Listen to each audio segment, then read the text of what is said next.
Kozhikode parliament മണ്ഡലത്തിലെ UDF സ്ഥാനാർത്ഥി MK Raghavan collector Snehil Kumar സിംഗിന് മുൻപാകെ നാമനിർദ്ദേശ പത്രിക സമർപ്പിച്ചു. UDF നേതാക്കളോടും തിരഞ്ഞെടുപ്പ് കമ്മിറ്റി ഭാരവാഹികളോടുമൊപ്പം പ്രകടനമായി എത്തിയാണ് പത്രിക സമർപ്പിച്ചത്.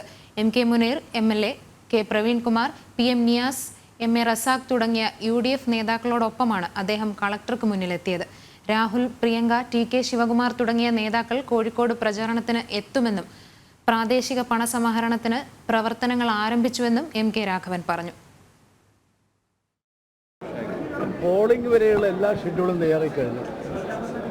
ഇപ്പോൾ കഴിഞ്ഞ 4 ദിവസവുമായി ഓരോ അസംബ്ലിയിലും കുടുംബയോഗം നടക്കുകയാണ്.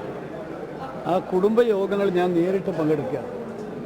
ശരാശരി ഒരു ദിവസം ഒരു അസംബ്ലി മണ്ഡലത്തിൽ 28ഓളം മീറ്റിംഗ് നടക്കുക. ഇപ്പോൾ 4 അസംബ്ലി കഴിഞ്ഞു, ഇനി 3 ബാക്കിയുണ്ട്. അപ്പോൾ 2-ാം തീയതി ഏപ്രിൽ 2-നുള്ളിൽ ബാക്കി എല്ലാ അസംബ്ലി യോഗത്തിലും പിന്നെ സ്ഥാനാർത്ഥി പറയുന്ന പരിപാടിയാണ് 3 ഘട്ടങ്ങളായിട്ട്.